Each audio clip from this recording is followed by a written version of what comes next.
Hello, I'm Adam Levy, and this is Mind Matters, Academia's Mental Health Crisis, a podcast from Nature Careers. In this episode, the mental health of faculty.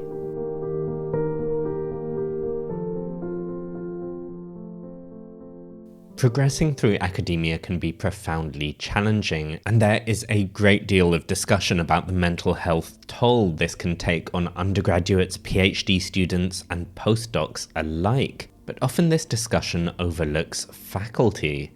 How do the pressures of academia particularly affect established researchers, and what can their role be in promoting healthier practices? You may remember that in last week's episode we spoke with Michelle Kimple, Professor of Medicine at the University of Wisconsin-Madison in the United States. As part of our discussion around her career following her bipolar and ADHD diagnoses, I asked her, as a lab leader, what does it mean to you to have these experiences, I guess, both with neurodivergence and with mental health? Is that something that feeds into your work as a lab leader and what you see as your duties as lab leader? Absolutely. It's changed the entire way that I mentor people. When I was starting out in this career, I thought you had to kill yourself in the lab. And so now I have a Welcome to the Kimple Lab packet that basically goes through all of my expectations and what my trainees can expect from me. And in there, I'm definitely state that I'm a strong proponent of work-life balance. Because I'm out with my diagnoses, I've had several trainees come to me to just say that they were sort of inspired and hopeful from reading my story because they felt like they were going through similar challenges, and seeing a senior professor who's willing to go out on a limb and sort of go public with the challenges that they've experienced has helped them to seek reasonable accommodations and support for their own struggles that they're going through. It's actually sort of a silver lining in a sense, because I feel like it's made me a better leader and a better mentor. If I had had a proper diagnosis and support when I was a graduate student, I wouldn't have gone through all of the struggles that I went through. So yeah, it's been really rewarding to be able to hear from trainees about how my work and my outreach has inspired them. And we'll learn more about how faculty can foster healthy, supportive environments later in this episode, when we speak to an academic about how his experiences with depression as a PhD student influence his approach as a professor. But first, I'd like to introduce you to Hilal Lashuel. Hilal is a professor of neuroscience at the Swiss Federal Institute of Technology in Lausanne, where he studies neurogenerative diseases. But among his publications are pieces he's written on research itself, in particular the mental health of faculty. So we started off our conversation by discussing what kicked off his reflections on this topic. So the primary trigger for me to start to think about mental health was after I had a heart attack in 2016. Going up a hill, toward my house, I started to feel this huge chest pain that caused me to fall on the ground. I will never forget that moment, because at that moment, when you face death, the first thing that comes into your mind is your family. And I kept seeing basically my family and my wife, and I was really scared, that this may be my last moment and I would not see them. Fortunately, that was not the case. So for the next 3 to 4 months, I went through a very tough personal process alone, because I was trying to process this alone, thinking mostly, what if this has happened? And that got me to think about the family, their future, their life would be, but also all the moments that I missed, all the important events in my children, all the time that, my work has taken me away from my family, the guilt, whether I had prepared everything for them.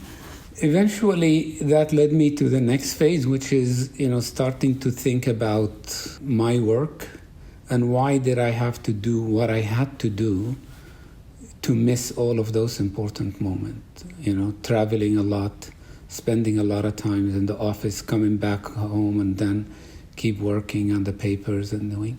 And that's, again, took me to the second question, which is, as academic, do we have to lead that lifestyle to succeed? Well, can you explain then how you began to answer those questions for yourself personally and understand how academia was taking a toll on your personal life?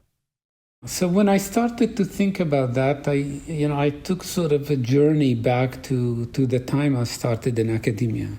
So as a PhD student, I came from Yemen at the age of 15. I went to New York, and then I started my PhD. So failure was not an option. So, I had to work, I had to succeed, and I would say, you became numb to my own feelings. And then you enter a life of a faculty, and you begin to think about it. You go from a day where your primary goals and objectives are to do excellent science and publish excellent papers, to, within sometimes a period of a few days, to a position where you have to be an excellent teacher, to be an excellent manager, to be a great accountant, to learn how to mentor and guide people and provide them with mental health support. All of a sudden, you're expected to do all of these, and you're expected to do all without any complaint or asking for support. And, that creates huge amount of pressure. But, we're so focused on where we want to get that we really lose connection with our own feeling and mental health. And unfortunately, even lose connection with how what we're doing impacts our health and impact the people around us. So then after this experience where I suppose you were really facing your own mortality, how did you decide to rearrange your career and your personal life? Usually, mental health in academia becomes really a crisis for us, and people begin to pay attention to it when more than one thing comes in. And for me, it was a combination, to be honest, of this personal event and a work stressful situation. And then I started to say, am I alone? Because, it wasn't normal to talk about this with any person, because, there is a stigma in academia that if you're a professor, you're supposed to be good at everything. So what we learn to do for a long period in our life is what I call you fake it until you make it. So I started to look at the literature and started to see what's out there about faculty mental health. And I was quite astonished that there was very little. So the focus was all about the students. So the first thing that I wanted to do is to write about this. So in the first year, I wrote 3 articles about the topic dealing with different aspects of mental health. And when you published these articles, what kind of response did you receive from the readers? So the articles were more of a therapeutic experience for me. And then when I wrote them, at the end, before I published, I was very concerned. I was very concerned of opening up and talking about my personal life, my feeling. I was concerned whether, that's going to be perceived as weakness. So to the point that I even timed the publication of these articles with the time when we're publishing a lot of papers from our lab. And I was, thinking about that I needed this as an additional credibility stamp, to what I would say. I must say that I was very surprised by the response. What I perceived as a weakness, other people perceived as strength. When the first paper came out, it was in eLife, and it was a paper called Mental Health, What About the Faculty? And there I shared my experience and my heart attacks. And I received a large number of letters from students, young faculty, senior faculty, and most of them, thanking me for having the courage to speak up. But what was interesting is almost with every mass email I received, people were openly sharing their experience, telling me that they're going through the same thing. And I will never forget receiving a message from a lady who told me, that I wish that my husband had the same courage to speak up because he would have been alive with us today. So those were reassuring, but also inspired me to keep the dialogue going and, publish the second and the third piece and try to advocate more for this within my own team and within the university. And from this dialogue, are you seeing that faculty are just trying to cope on their own, or are there support systems in place that can actually support not just students, but also faculty going through mental health challenges? It's been almost 4 years, and I wish I could tell you that universities are taking faculty mental health more seriously. And the reality is we're not doing enough. Because I have a very simple way of measuring whether a university is serious about mental health. And the first measure is whether the leadership of the university speaks publicly about the issues. Until the president, the senior management of the university are committed to this cause and speaking up publicly about it, I think people will always be reluctant to speak. What we're seeing now over the last year is a new trend where, people who are going through burnout, reaching that, are actually speaking about it and coming up and saying, I need a break. And I think this is the beginning of the change, but it's coming from the faculty. It's not coming from the system. The system remains what I call passive responsive. When you deal with the students' stress and student anxiety and mental health, the students will be in the university for 4 years. So in the case of the faculty, it's different because those are people who are in the system for years or forever when you talk about senior faculty. So the changes that are required are not just about counseling. They're about looking at the drivers of stress. And those require revisiting our value system, revisiting the incentive structure within academia. And nobody seems to be willing to do this. What's your dream then? What is your kind of dream institution that does take the mental health, not just of the students, but also of the faculty, seriously? I think it's an institution that values the mental health of everyone that's in the system. Because our life is interconnected. As a professor, as a research professor, I can't accomplish anything without the dedication and the work of my students and the staff that support us. When we hire people in universities, we expect them to dedicate their lives to the mission of the university. But we never send the same message back that we're also committed to your success and to your well-being. So integrating that as part of the value of the university is important. I think the dream is to be in a place where we provide people with support. If we assign people new responsibilities, it's very important to provide them with the right support and training to deliver these responsibilities. Not everyone is super good at teaching from the start. Not everyone has been trained to manage. So what happens is when people struggle with managing their students and their postdocs, what they do is they keep it to themselves. So I think as a system that values people, a system that supports people, and a community where people are comfortable to talk about the challenges and are willing to support each other.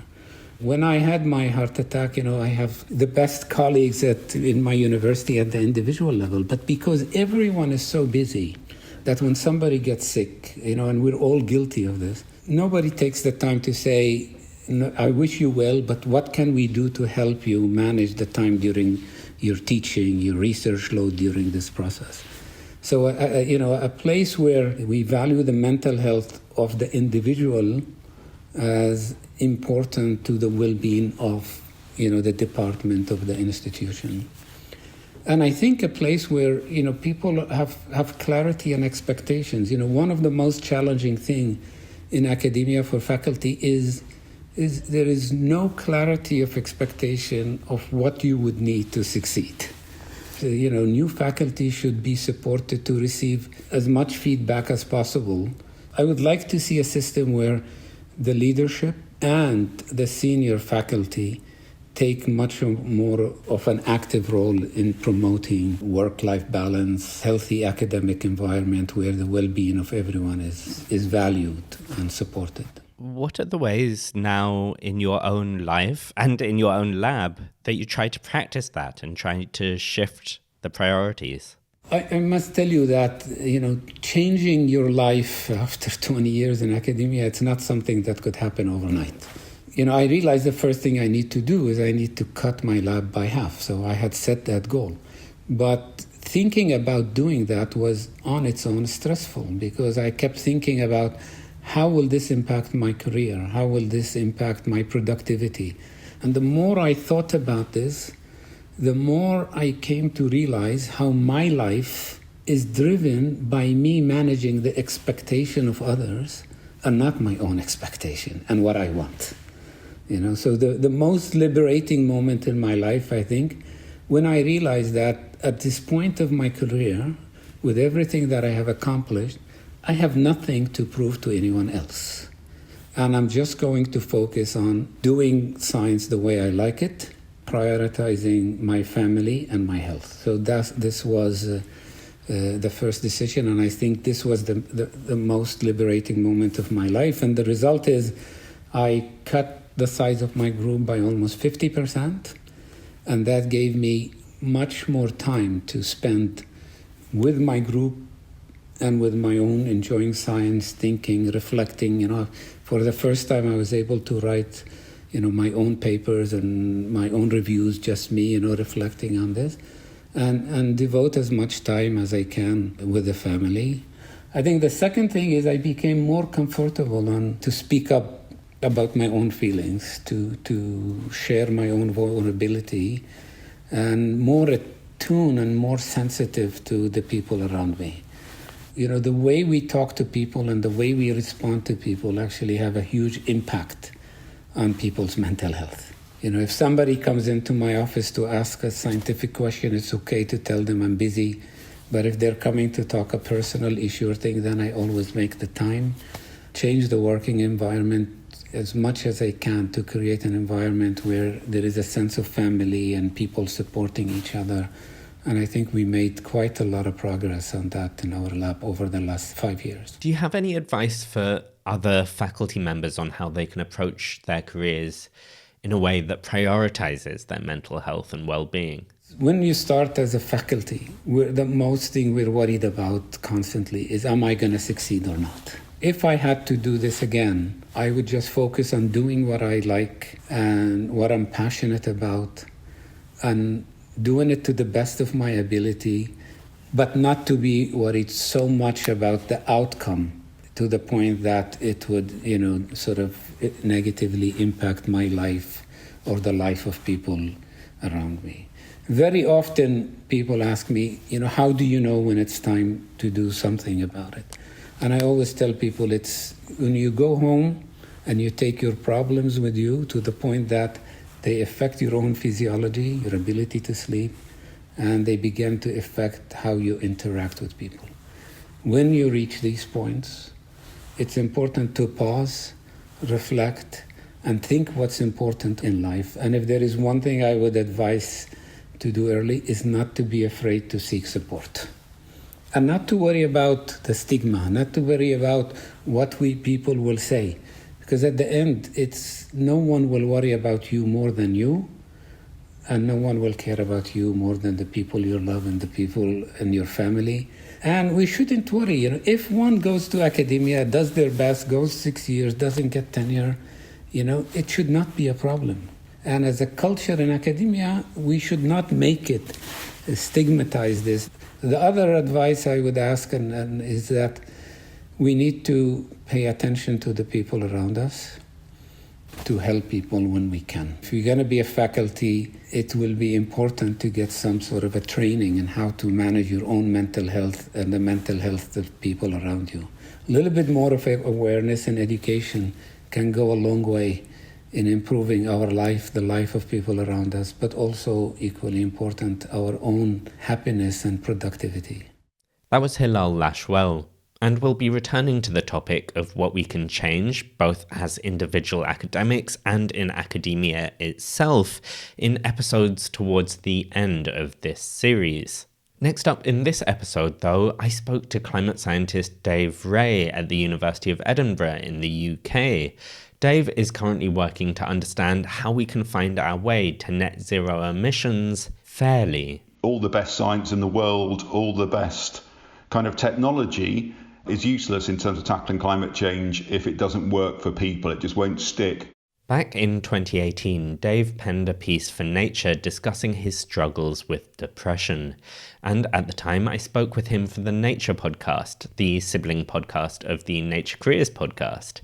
Dave is a professor, and I was keen to learn how his experiences have continued to evolve with his career.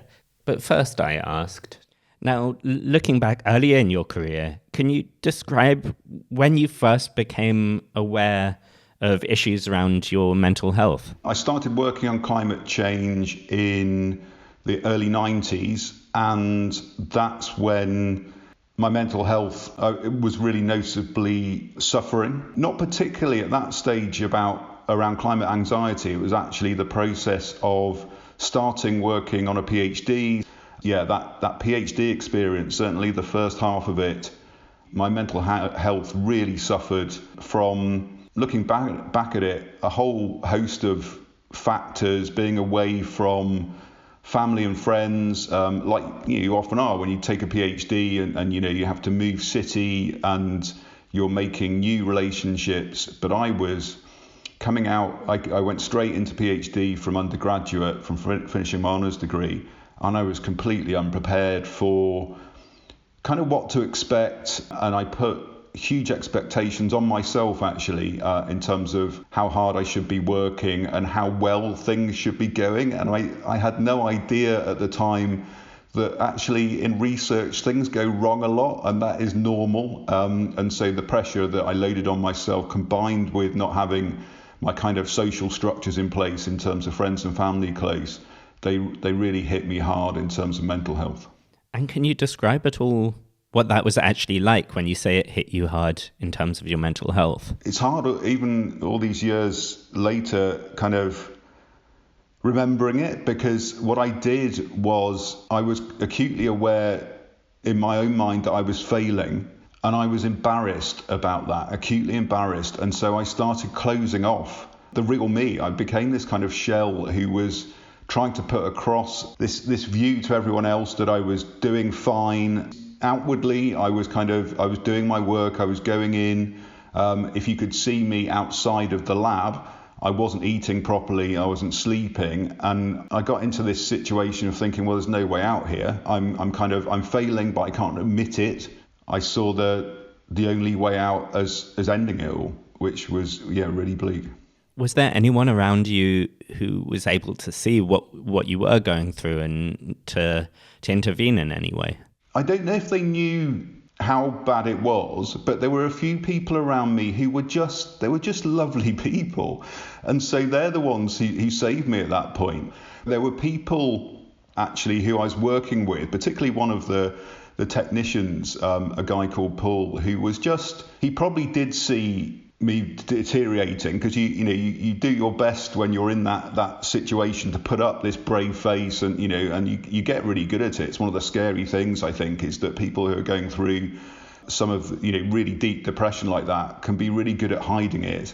But he probably got inklings because we spent a lot of time together. He was a good friend, but he really helped just by being that good friend. And I remember him, one day he must have seen a crack in my veil, as it were, in terms of how I was getting on. And he just came up and said, how are you doing? And I broke down, just in terms of the fact I wasn't doing very well. And he just was consistently a lovely guy and a good friend. And he and others just helped so much in terms of me remembering that I wasn't alone. There were ways out, and the ways out to that became apparent was around talking to other people, spending time with other people.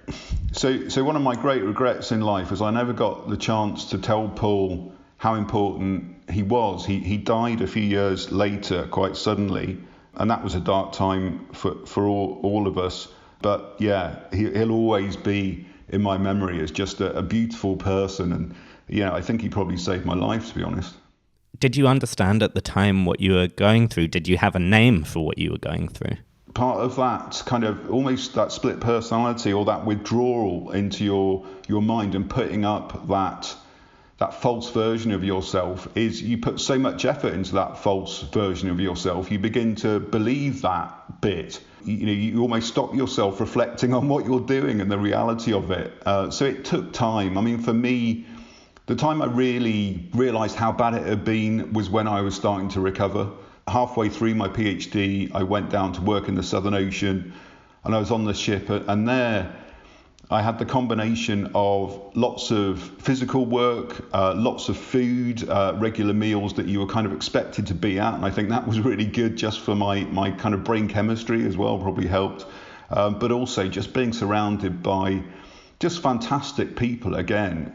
I remember sitting out one night on the deck, looking at this beautiful environment that the Southern Ocean is, and thinking, wow, I'm so glad to be alive. And I hadn't thought that for a long time. And at that point, then I reflected and thought, wow, I'm starting to get better. And wow, I had been to a really dark place.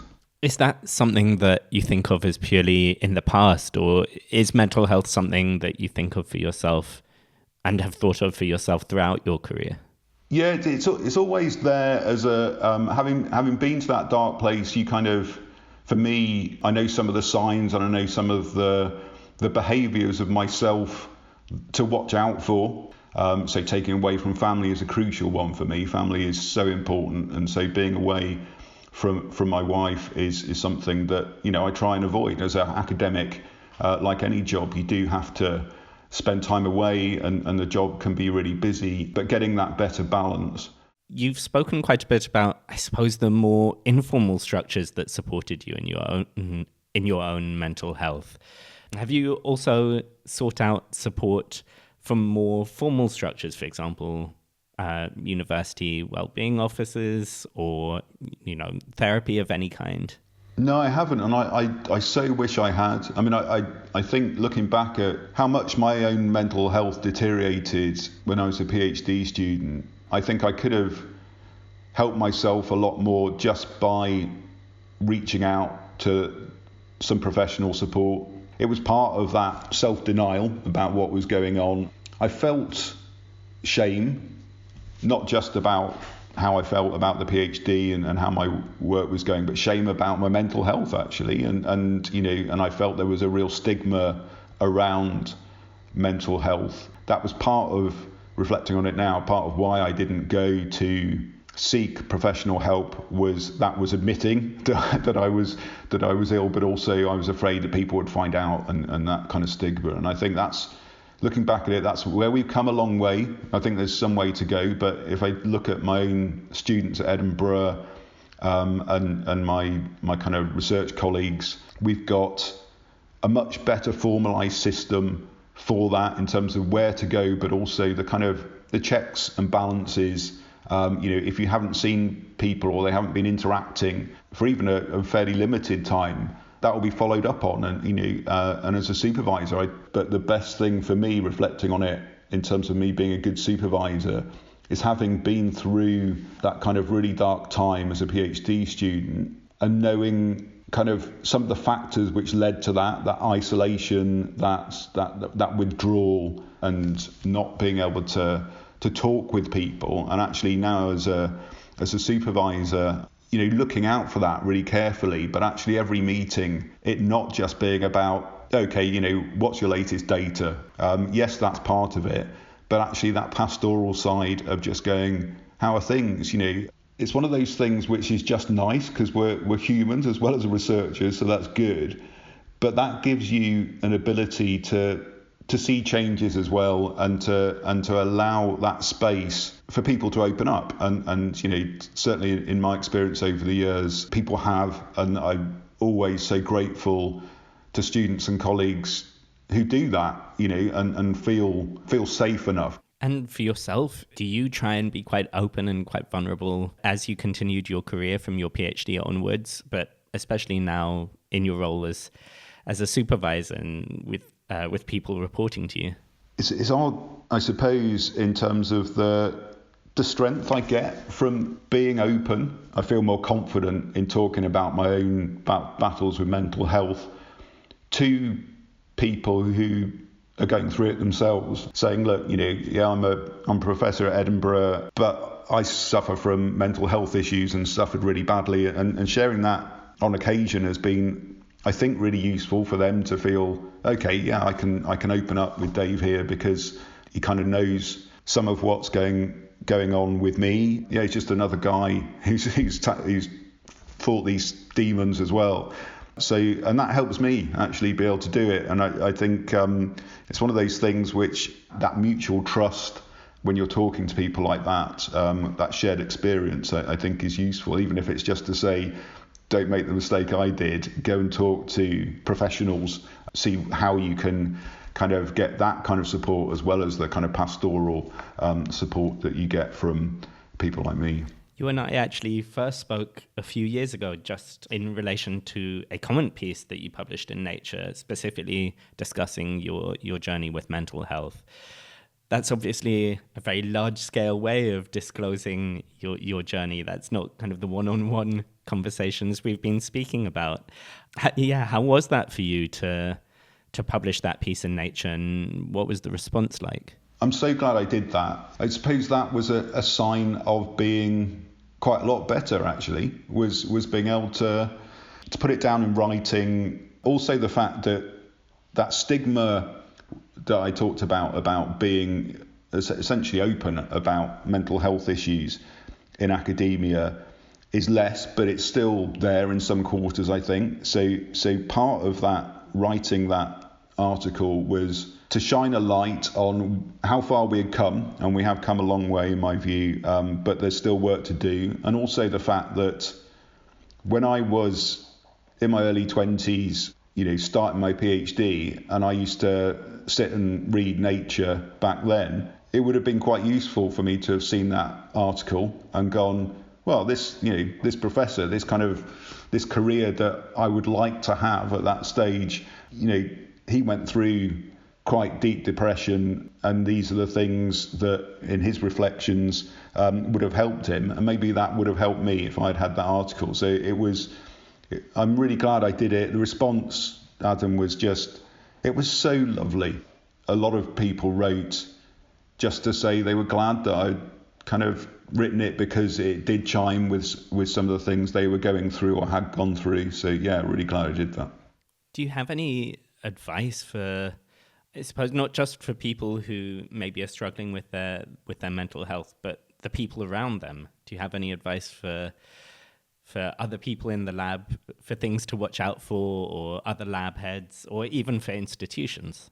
It's one of those things, I suppose, being from the academic perspective, you've got lots of things you've got to do in terms of structures, but they're there for a reason. And I think, doing those courses is really important, because it does help you then in real life, as it were, as a supervisor, but also as a colleague, to kind of be better tooled up and to know what processes are in place or where to signpost students or colleagues to. So do that. I think I talked a lot about the fact that what was important to me was I wasn't alone, and that was people like Paul. So I don't think Paul ever had any kind of training in mental health support of his colleagues. I think he was just kind, and that kind of sums up how we can help each other so much, our students and our colleagues in academia, is just being kind. And I think if you go to no training courses and you ignore all that and you say, I'm just doing my research and my teaching, if you're a kind colleague and supervisor and student, then you're going to help the mental health of everyone around you. Just looking to the future, do you have particular hopes for how we can cope with all this better in research, can do better when it comes to mental health of researchers? What our universities are providing is certainly better than it used to be, in my experience. I think also, for us as researchers, we kind of need to stay on our game. So we've seen changes in expectations of academics. From when I started, it was, very much about your research profile, and that was stressful in itself. But actually, the expectations now tend to be wider for academics. So around, yes, you've got to be a good teacher, but you've got to have lots of impact as well. You've got to be good at management and a little bit more, I guess, business savvy, as our universities generally have to be. So those pressures are changing. And so there's a risk there that the support systems around our mental health don't keep up. So they need to be dynamic and they need to be up to date. The changing context that students are coming from, the cost of living crisis, a perfect example for all of us, I guess, of an extra pressure, which as universities and academic institutions, we're part of those communities, and our staff and students, all of us, are experiencing those kind of wider pressures, which the university needs to be able to respond to if it's going to protect our mental health. It's kind of a never-ending process, but the direction is positive, I think, overall. I think who knows what's around the corner, but our resilience in terms of the structures that are in place to support us when we have mental health challenges in universities, wow, it's so much better than 30 years ago. And in 30 years' time, hopefully the relative increase will be just as big. Dave Reay there. As I mentioned, Dave is a climate scientist, and later in this series we'll be reflecting on the mental health toll that this kind of research can take. I started to get more worried about climate change and what we were doing or not doing to avoid the impacts. But in the next episode of this series, we'll be returning to a topic that several of our conversations have already touched on: burnout. Until then, this has been Mind Matters, Academia's Mental Health Crisis, a podcast from Nature Careers.